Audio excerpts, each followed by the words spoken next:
Welcome to How to Fail, the podcast that believes that failing better is a path to succeeding better too. This week, I'm so excited to say we have actual Kate Hudson, and I just wanted to give you a reminder before we get on to the main episode to join us for Failing with Friends, our subscriber episode where Kate Hudson gets to act as your agony aunt, and we answer listener questions, requests for advice, and some insights into listener failures too. You just have to be okay not being there for everybody all the time. Do join us by following the link in the podcast notes. And if you have a question or a failure that you'd like me and my guest to discuss, look out for my monthly call-outs on Instagram, or you can follow the link in the show notes to contact us there. Thank you so much. Kate Hudson was once described by an admiring journalist as the human equivalent of chicken soup when you're ill. And it's certainly true that as an actress, she has starred in some of my favourite feel-good watches over the years. She rose to prominence for her luminous portrayal of Penny Lane in Cameron Crowe's Almost Famous, for which she won a Golden Globe and was nominated for an Oscar. Her comedic turn as wisecracking magazine journalist Andy Anderson in How to Lose a Guy in 10 Days made that movie one of the greatest romantic comedies of the noughties, which is my opinion, but it's also correct. And her performances in everything from Bride Wars to Glass Onion have each been scene-stealing in their own way. Raised by actors, her mother is Goldie Hawn, the man she calls her father is Kurt Russell, Hudson acknowledges that storytelling is in the family blood and turned down a place at New York University to pursue acting. Her 40s have so far proven to be a decade of intense creativity.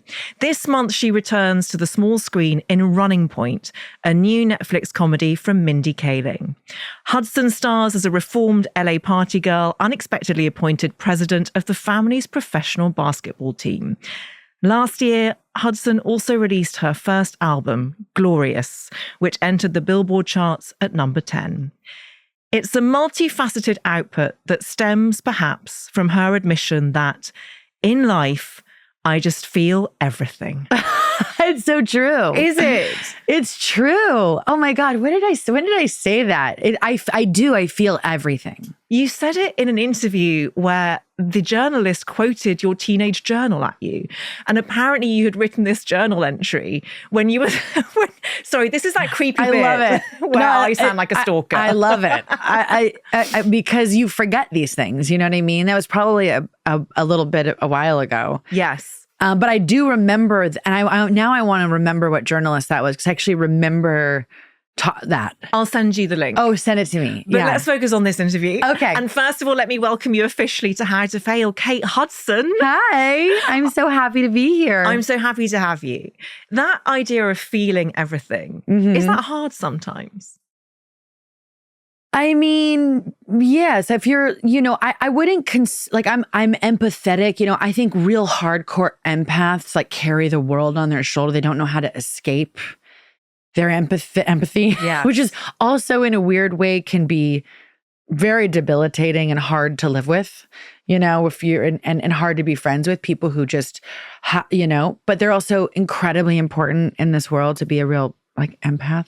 I feel things strongly. I see it in my daughter. It's like I walk out into a day and it's like I just can't wait to see what the day is going to bring. I look at a sky and I can feel everything about the beauty of a sky, even the most terrible days, right? So it's I think it's my senses are very keen and aware. And so I feel it all. That's so well expressed. And I relate to a lot of it. And I find it difficult because I think I am empathetic. I find it difficult when people criticize me not to take it very personally. Yeah. Now, I'm a little podcaster, but for someone who is as famous as you are, that must have been tricky at one point in your life, I'm guessing. Did you make a decision about what to let in and what to keep out at some point? I learned, because I grew up observing and being a witness to it and the ups and downs of it, not only just sort of my family has had extraordinary careers, very few downs, but they're friends and people who work in the industry.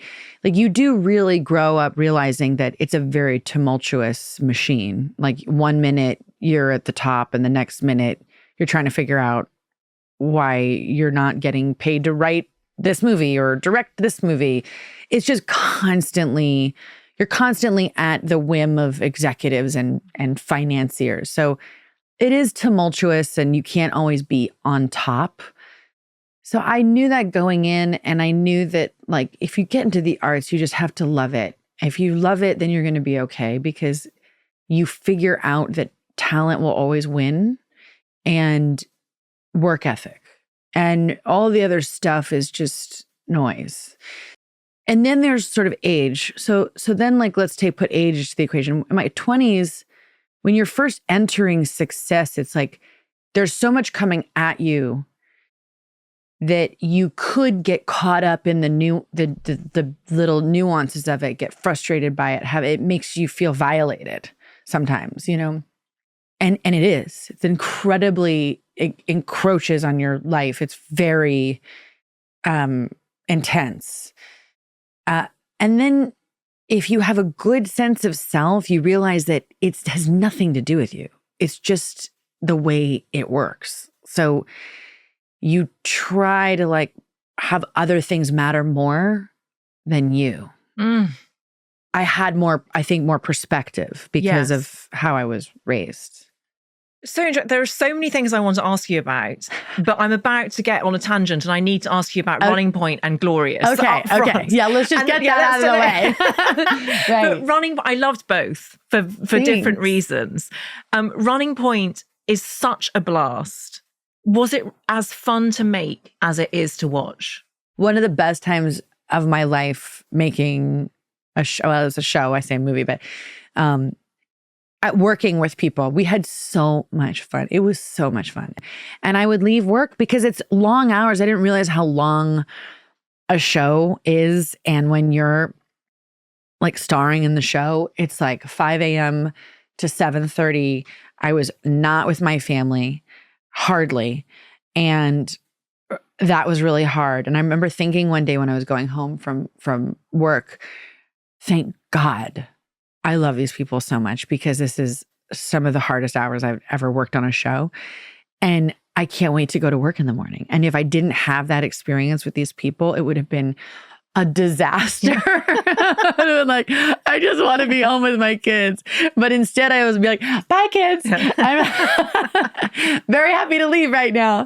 There are some zingers in the dialogue. Yeah. And one of the things that comes up early on is this idea, I'm going to get the phrasing. Wait, I've got it written down. Men can fuck up when they get big jobs. Women have to be perfect off the bat. Yeah. And I was like, oh my God, that resonated deep inside me. Yeah, there's going to be a lot of lines like that, but not always just about, like, women in the workplace. Like, it's just a lot of lines that you're going to be like, oh, that totally resonates. And a lot of lines were like, wow, are they going to get away with that? But yeah, I mean, that is the world she's entering. And Jeannie Buss, who's the president of the Lakers, is what this is loosely inspired by. And she's one of our producers on the show. And it was really her idea for the show.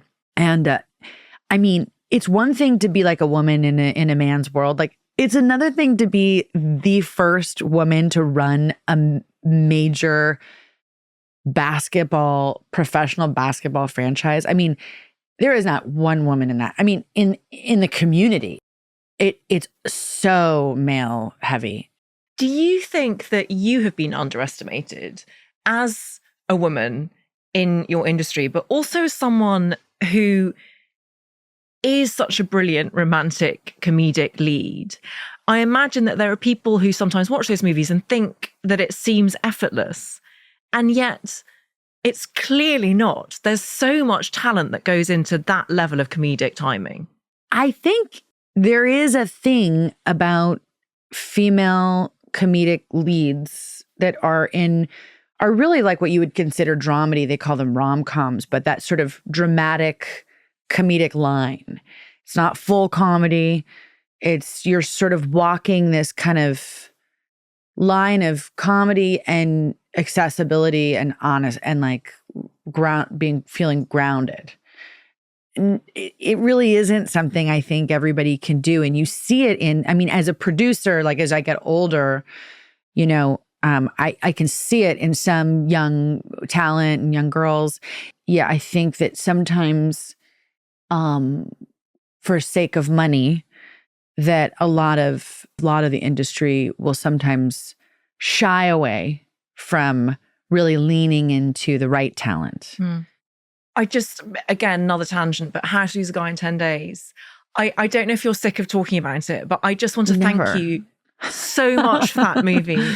What you do in that film is so fun, isn't beyond. It? It's brilliant. Movie. We've got our love ferns in the studio today for you. I just wanted to thank you for that. Really, it's a great movie. We just lost our producer on that. She passed in October. So yeah, but you were saying, and I was thinking about this when you were, saying like, have you ever felt underestimated? And I was so lucky to have women like Linda Obst, really, like she took me in on that film from the very beginning, from the writing process, from writing to hiring the director, to hiring cast, from production design. She wasn't like, I'm producing this movie. It's like we were absolute partners. We did everything together. And she was a very notable producer, has produced some great films. And the fact that she took a 22-year-old young girl and empowered me to be a partner with her is not often. So I feel like have been blessed with so many people who actually almost encouraged me to put my ideas out there, to be like, your ideas matter, what you think matters. And it's sort of, as I reflect on my career, I got very lucky in that way. So it's sort of something you pay forward, as you get older, produce yourself, that you give younger women the courage to be like, your ideas need to be heard in this room, and not underestimate them because it's new, because it's new for them.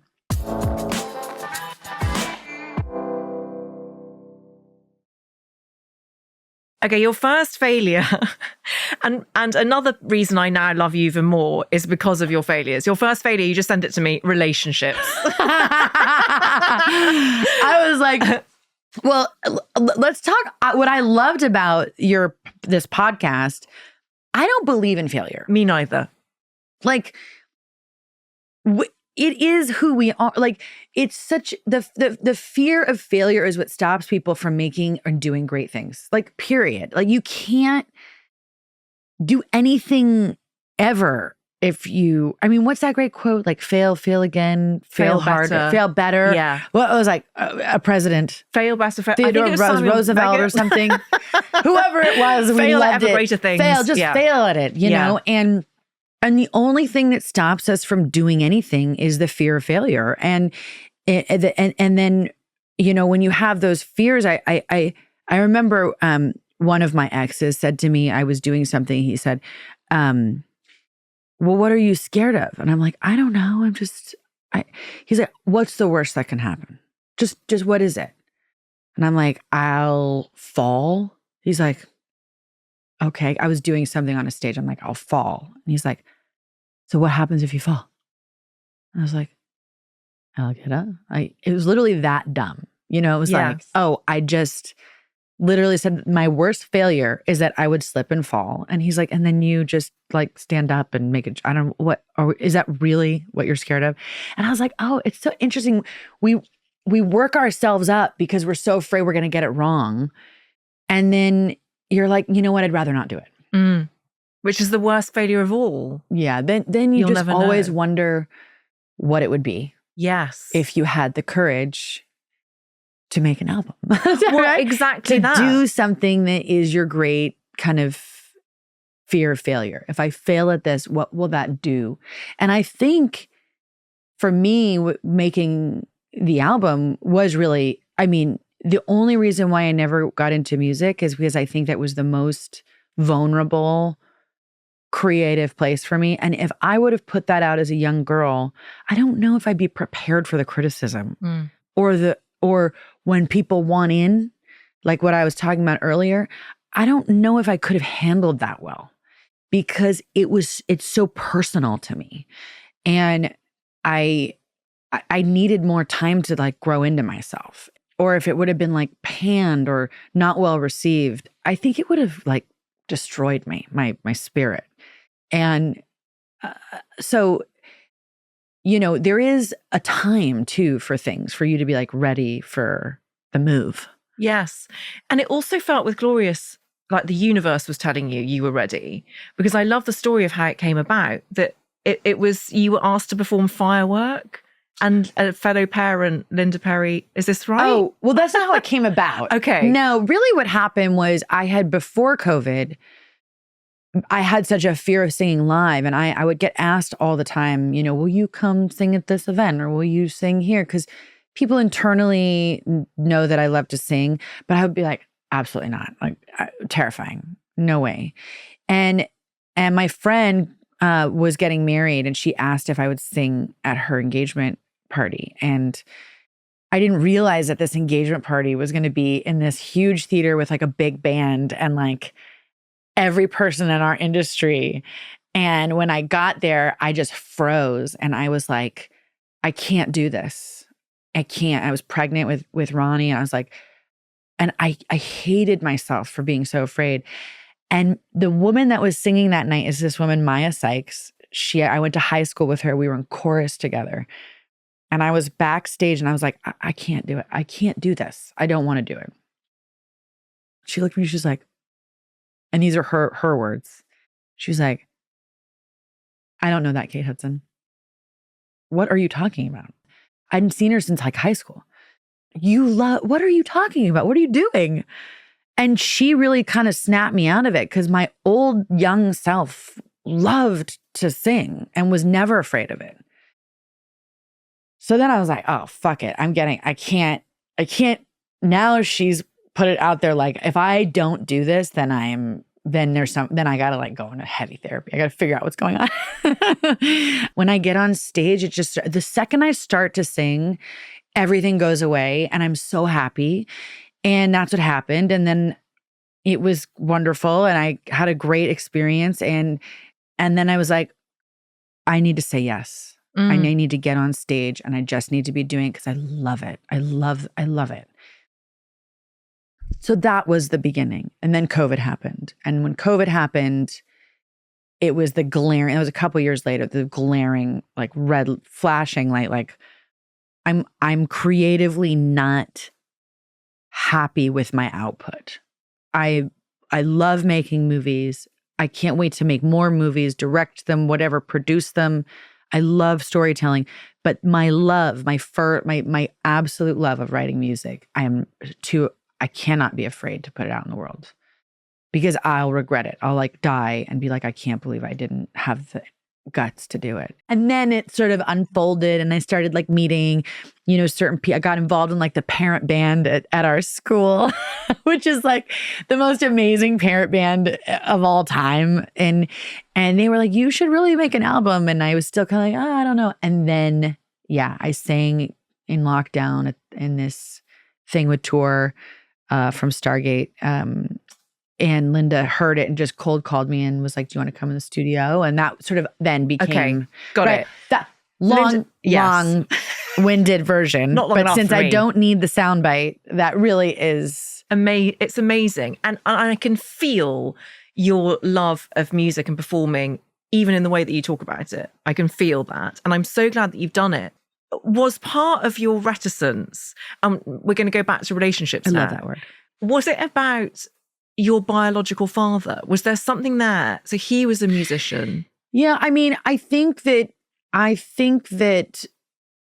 always say I meet my dad at the piano because my music, I think it comes from both sides, but like it's very Hudson. I think that, you could, it's getting a little deep. I'm stretching here, but you could kind of look at this idea of like, my father wasn't there, he wasn't around, and then all of a sudden I'm going to be entering into the world in which he is and not really wanting to invite that in because I wasn't ready for it. Like you could get that heady with it. I try to like not, because there's also just like a time and a place in your life. There's the other side for me, which is I became very like my success as an actor happened so fast and so young. And at the time, you didn't go from movies to music. So it was like that part or that idea or anything that I thought could have been something that I would have done. Now for me was like, I can't, it's like the kiss of death. Like if you fail at that, then like, it's like you're basically just failing. And that wasn't how I felt about myself, but it was the perception of how Hollywood was at the time.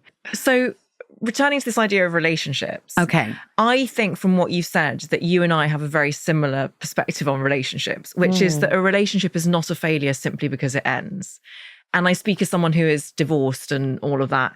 But every bad relationship or every relationship that ended has taught me something really meaningful in the fullness of time. And I can still be in a relationship, in a relationship with the relationship in a way, because it's still part of how I perceive love and how I show up in the world. Is that right? Do you think the same or similar? Yeah, I very similar.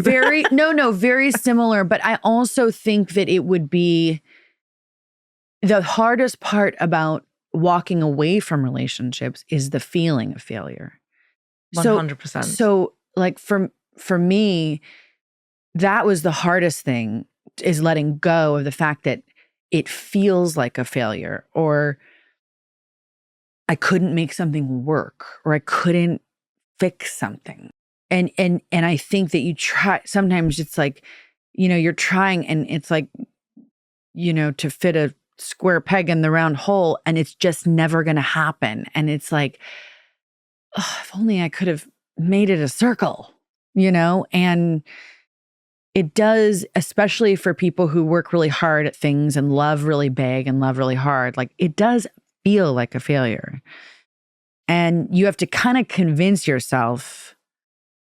And then you realize as it heals, you realize that then you start to realize like, oh, this isn't a failure. This was exactly what needed to happen. And then you can hopefully, because if you look back and you're like, uh-oh, what did I do? Why couldn't I do that? Why couldn't I give that person what they needed? Then you have to like do some real reflecting, and really like go like figure out what that is. When I kept going through the process of relationships where it would end and I'd be like, there's only one person here that's responsible for this, and it's me. Anybody who's pointing that finger out at other people because they're doing it to you, and it's always that person, and then it's that person, then it's that person. Like, no, there's only one common denominator, and it's going to be you. And if you're not looking at what you're inviting in or what you're putting out, then you're not going to change the pattern. You're going to keep failing.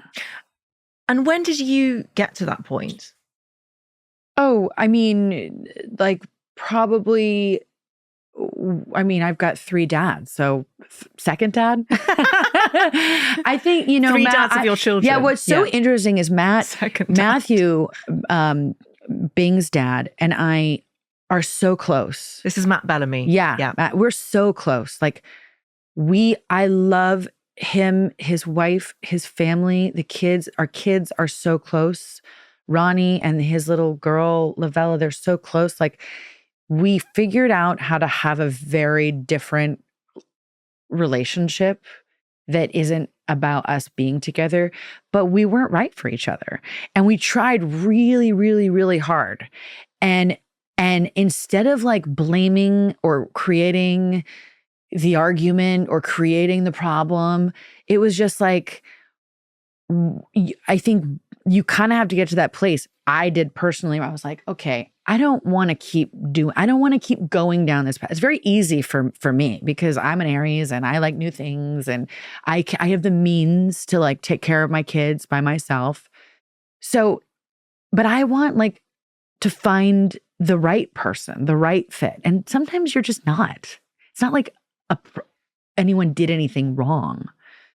And that was for me when I was like, I got to kind of figure out my stuff, like my personal, my relationship to myself. Like what is that? I'd never been alone. And then, yeah. And then I was actually talked about this on, do you know Call Her Daddy? Oh, I've listened to it. Yeah. Loved it. And just, then I just went on this sort of like exploration. A year without men. I did a year. I did a whole thing. It was like, I took boys out of the equation, and had to just kind of go through this process of feeling very uncomfortable with not having any connection to anything that could ignite my dopamine, my flirtatious, because I am very flirtatious by nature, but anything that could, kind of feel like, oh, that's a good distraction. So my therapist was like, taking all of that away, all distractions away. And now we're going to focus on what's going on. And where you really get to the bottom of it or to the core of it is when your mojo goes down. You're sort of like, I have no like sexual energy. It's weird. Like you start to feel almost like this. It was like, for me, this is my, I say you, like not everybody has, just my experience. I started to feel this like, kind of like, like I felt yucky. I felt unattractive. But it was just like, it was almost like peeling away at all of the things that because I didn't have any outlets for getting dressed up to like, oh, I'm going to get dressed up and go flirt with a boy. Like I just took it away. And then it was like, I can't even explain it. I hit this like core of an issue for myself. I had a absolute, like almost like a childhood cry. And it was like a weight had been lifted off of me. And honestly, from that point on, like I could care less about who was texting me. It was like my life became so happy alone. I felt very connected to like what I wanted to do, my daily routine with my kids, my cozy time. I didn't care about putting anything on. And so when then I went back into the dating world, my relationship to dating completely changed. I think, because when you're young, like it's, you got that thing and you're like, you want to like go out in the world and be seen and do, and at least I did. Be validated. Be validated. Actually, oh my God. You end up validating yourself. You end up flirting with yourself and then you're ready. Yeah. And here's the thing. I thought I was really smart about that. I thought for me, it wasn't like I didn't get it. I was like, I know what my issues are. I know I get it. Like, what are the relationships with father, all of the stuff you talk about in therapy. And I got it. But it took me to actually really have to step away from even just being social. Like it took me to actually have to delve into things that I hadn't even realized I hadn't experienced. And like trauma is a great word that everyone loves on Instagram and everywhere and everything. But I think that there's, inflicted trauma, there's like real sense of trauma. But I think when you go through certain things as a kid, there's all these trivial things that become these weird little traumas that you don't even realize were a trauma. And like allowing yourself to feel that, I think that was one of the hardest things for me, is that I always felt I'm so privileged. Like I'm never going to complain about anything. Like I'm so lucky. But then when you really try to do the deep work, you realize like, you kind of have to give yourself permission to be like, that didn't feel good in my life at that moment, and work through that in order to get, I think, to the places that you need to get to. That is fascinating. And and exhausting. I know, it's amazing. Yeah, I want to talk about this for like 5 because hours. It's so fun because we are complex creatures, you know? I also think there's such thing, and this could be controversial, as therapy overload. I also think like do the deep work and then fucking I'm out. Like I don't want to do it right now. Like I think you need to take breaks and go experience your life and not always be in like a therapy session. But this is my personal thing. Like I did 3 years of intensive therapy and I had a great therapist who was like, great. All right. You know, if you want to check in every once in a while. And I was like, oh, and he's like, I don't want to be your therapist forever. And I thought that was so great because I really do think sometimes you have to just go live and then go fail again.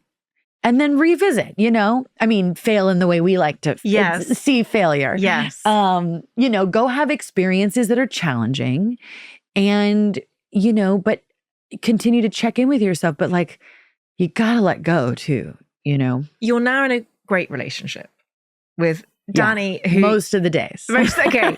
So what? Still a relationship. You know, what do you think are the key things that makes this relationship with Dani different from your previous ones, or makes you different within the relationship? It's such a good question. Well, I would have never ended up with Dani if I hadn't been in a place in my life where I was very happy alone, because I would have never been open to Dani. Like Dani was my best friend's stepbrother. He, you know, at the time, you know, he didn't live a life that were the circles or the people that I was hanging out around, or we have 2 very different life experiences. And, you know, I would have never like been open to it because my expectation of who I should be with, I just threw out the window. So when he kind of asked me out, I didn't even realize we were on a date. And we went on this hike, and when I got into his car, because he came over and I was like, oh, we're on a date. Like I thought we were just going to hang out because I had known the family for so long. Like, oh, this is a date. And I was just so open that I was able to experience him and see something that was like real, like actually be with someone who really liked me. That there was nothing about it except that it was just as pure as can be of the connection. There was no like friends trying to set us up. There was no dating app involved. It was just like, it just happened. And I have a lot of friends. Like I was just having this conversation with my friend the other night and she has like a laundry list of what she's looking for. And I get it. Like if you put your vision board, you manifest, this is what you're looking for. And I'm not going to do that again. I'm not going to be with someone who doesn't have this, or I want to be with someone I'm not going to date, you know, a short guy. I want a tall guy. Like, oh, and you realize you're just limiting your ability to love someone. And I think because I was so happy alone and because I wasn't looking, that the right person, you know, was right in front of me for 14 years. You know, I knew Dani for so long. And I think the thing about Dani that is where we match well, because I also think that not everybody's, what is it? Not every hat fits. What like it, yeah, right? It's or every hat fits someone. Yes. What does it say? As JFK once said. Whatever it is. I feel like where we're so suited is we have a very strong, like our value system is very similar. Like it's so cozy. And like when you have that kind of support system, like his value of family is so strong. It's so solid that it just makes all of the times that can be hard, or, you know, where where life challenges you, it makes them so much easier. It sounds rooted. It's very rooted. Yes. And like Esther Perel, do you like us? Do you like? I am obsessed with her. She's why I got into podcasting. Yeah, That she's I like what a wonderful mind and woman. And but she says this all the time, and I agree. It's like, well, I don't agree. I do what I think a lot of people do in relationships, men and women, is that you expect someone to have all of it. Yes. It's like, oh, you're supposed to be my best friend, and we're supposed to have sex, and you're supposed to like take out, clean all of this up, and you're supposed to be the best father in the world, and you're supposed and it's like we put so much pressure on our partners to be everything, and it's impossible. Again, it would be setting yourself up to fail if you were constantly berating each other to be everything you expected them to be. Yeah.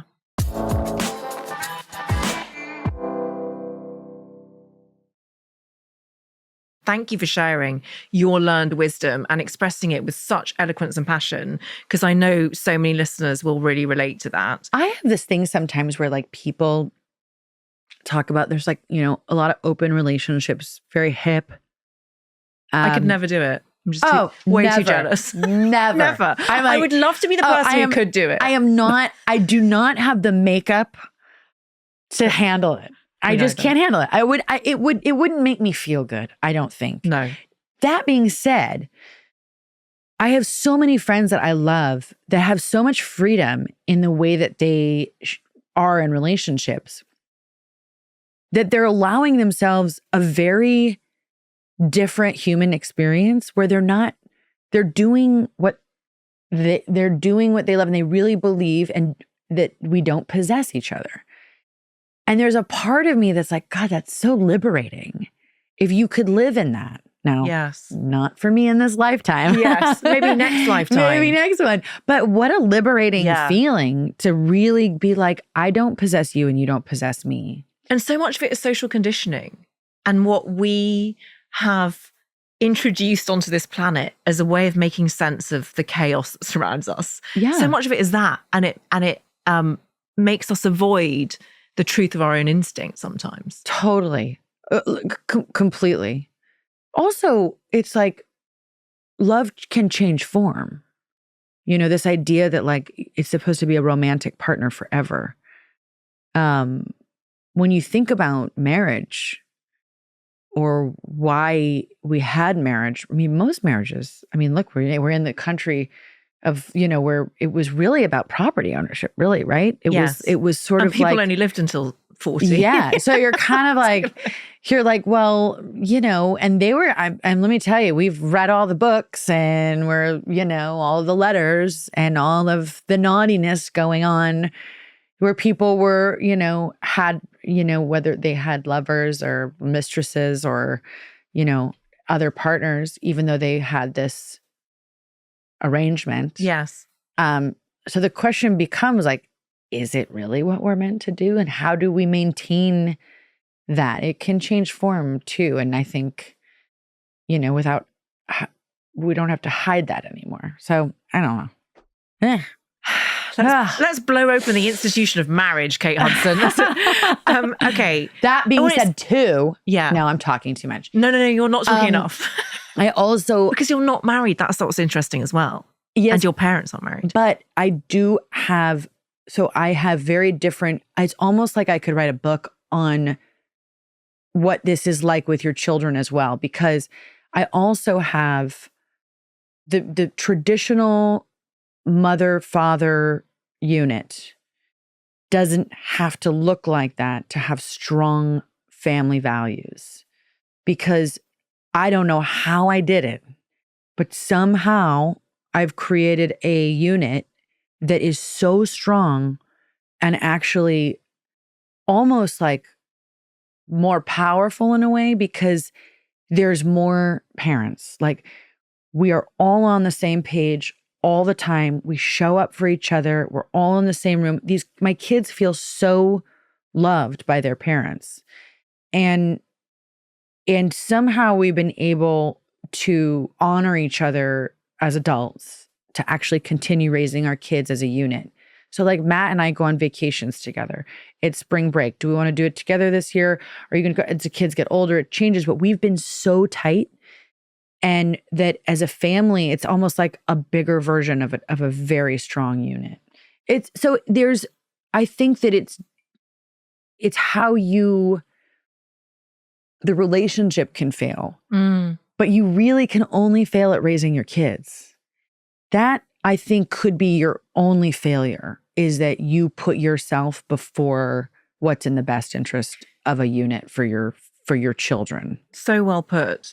And it actually does bring us on to your second failure, which is moments of conflict with your children, which I'm riveted to hear you talk about. We've never had this failure on this podcast before, but obviously it's something that so many people will have to navigate. So my brother and I have a podcast called Sibling Revelry. Which is such a good name, by the way. Thanks. I love a pun. I'm giving Oliver gets all the credit.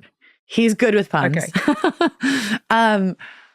So we interviewed Dr. Shafali, who wrote a book called The Conscious Parent. And she that book spoke to me in a way that it's sort of like my instinct for that felt like it was there. But when I read that book, it changed the way that I parented. Because you bring your own, I guess, for, again, the word trauma, but you bring your own issues to raising your children. And only when you realize that you're actually could have gone too far, not said the right thing, not handled a situation in a way that is useful to your kids, that could be traumatic, or when you show your kids that you made a mistake, that you went too far. A great example would be Ryder when he was about 17. I mean, you do this as a parent, like you can lose it. And I just lost it. I just got so mad at him. And I went too far in my own anger. It wasn't like, it wasn't crazy, but I just was like, I went too far and I said things that I didn't like, and he didn't deserve me to, that was my own stuff. That wasn't his. And I think I remember the argument was over, and I just went up to him and I was like, I handled that wrong. He's like, Mom, got it. It was like, well, fine. He's 17. No. And my thing was, I will not be that parent that doesn't let them know that there's better ways to figure out conflict. Like that wasn't, I shouldn't have lost my temper on you, it had nothing to do with you. And there's better ways for me to have done that. Doesn't take away that it really frustrated me that you keep putting empty wrappers in the pantry. But that just was a catalyst for me to lose it, because I'm stressed out over here and I'm like, put your stuff away, but I could do that better. So I think that those, you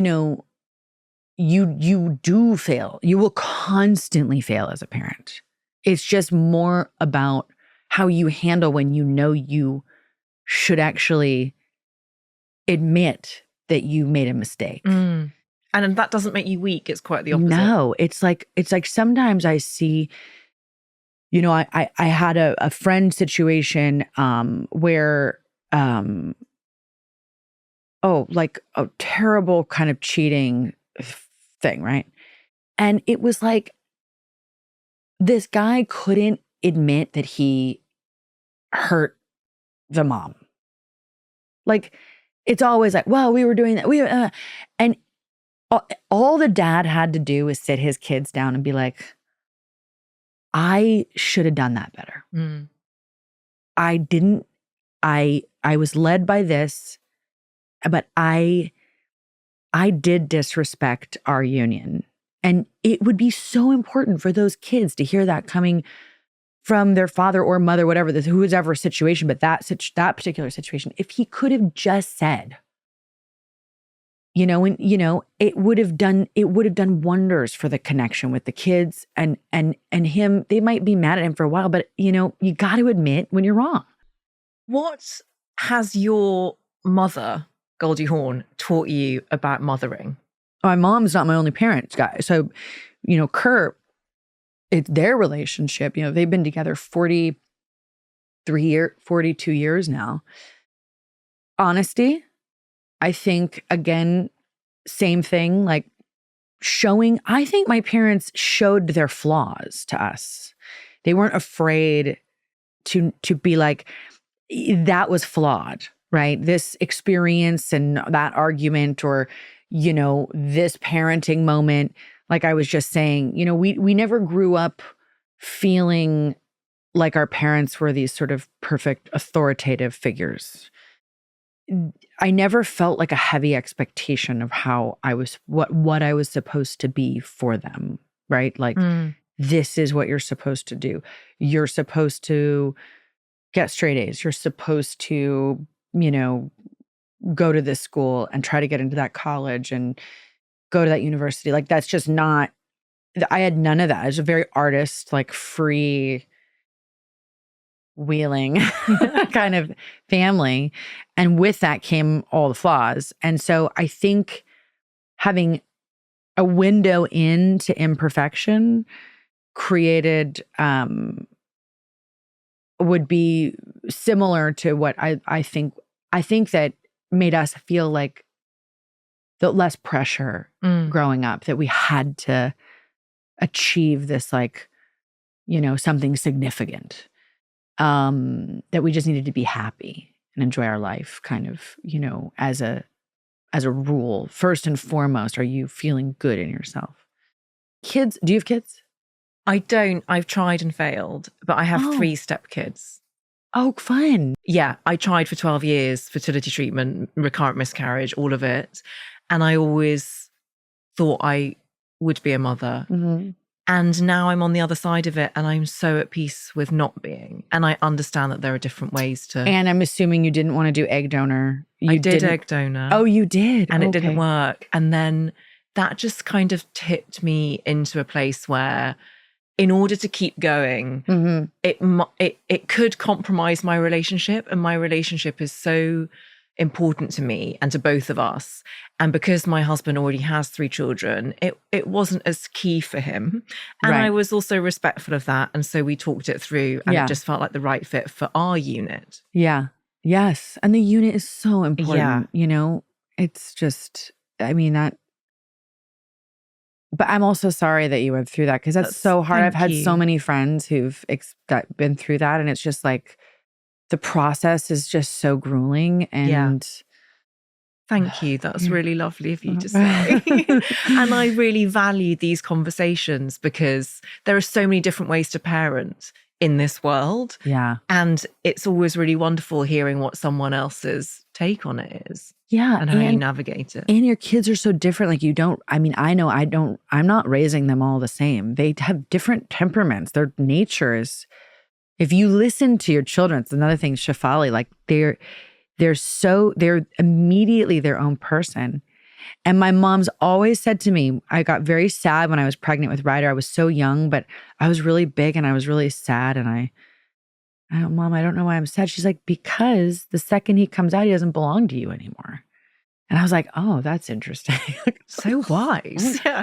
Yeah. She's a wise one. She's incredibly wise, my mom. But that was so like important for me to hear, because spiritually, when you bring up your children, they are their own people.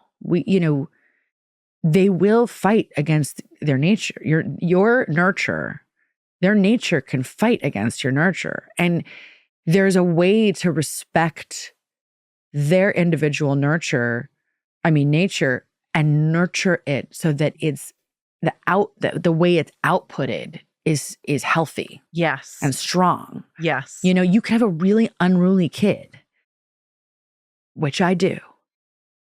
Okay? Which one? He's so fun. Yeah. He's not unruly. That's your middle child. But my middle is he's fierce. He's like knows what he wants, but you know what? He needs to be active and doing things. And so you get that nature in a classroom, and it's just like, but you get that nature in the world or behind a drum set or like building something, and it's magnificent. So it's like, and then, you know, all of my kids are like the opposite. They all have totally different natures. So you can't raise them all the same, just like we can't teach them all the same, you know? Okay, I could talk to you forever, but we've got your final failure. We've basically got 2 minutes, and you've got to tell me why your final failure is business, which I'm shocked by as someone who loves Fabletics. But it's not a failure. Right. So, yeah. Right. But there have been failures. And I think business is very, again, like children, you know, if you know, it's like being a parent, it's like it could go wrong if you're not on it. And, you know, you can mess up your kids. And the same is with business. You can really mess up a business. And art, a little more subjective. You can kind of work your way around it. You can make excuses, you know. But in business, you're either working or you're not. I don't see the failures as the failure. I see them as the lesson. But it's so interesting to walk through different, because I love being entrepreneur. I mean, I love new ideas. I love creating new ideas. But as you see the operating aspects of business, so challenging, so hard. You get all these people who think it's so easy and they think there's some sort of formula, but every business has its own heartbeat. And I've learned as much with the failures as I have the successes. What's the number one thing you've learned through a business mistake or failure? Trust your gut. I mean, trust your gut all the way. If you gotta, you know what I mean? If you have a good sense and you know that, and it's kind of led you went against it and you shouldn't have gone against it, then I think it's telling you something. Like, always trust your instincts. I would say always know how to pivot. Like, pivoting is so key to business. And don't be afraid to like challenge people who don't want to pivot. If your gut's saying pivot, and like be okay walking away from something. It's really hard. It's really hard. And it feels like a massive failure. And you feel like you're letting so many people down, and you are. But if you're an elegant leader and you care, everybody who you work with is going to know, and they're going to know everything that you put into it. And when it's time to walk away, like, give yourself permission to be like, it's time to walk away from this. It didn't work.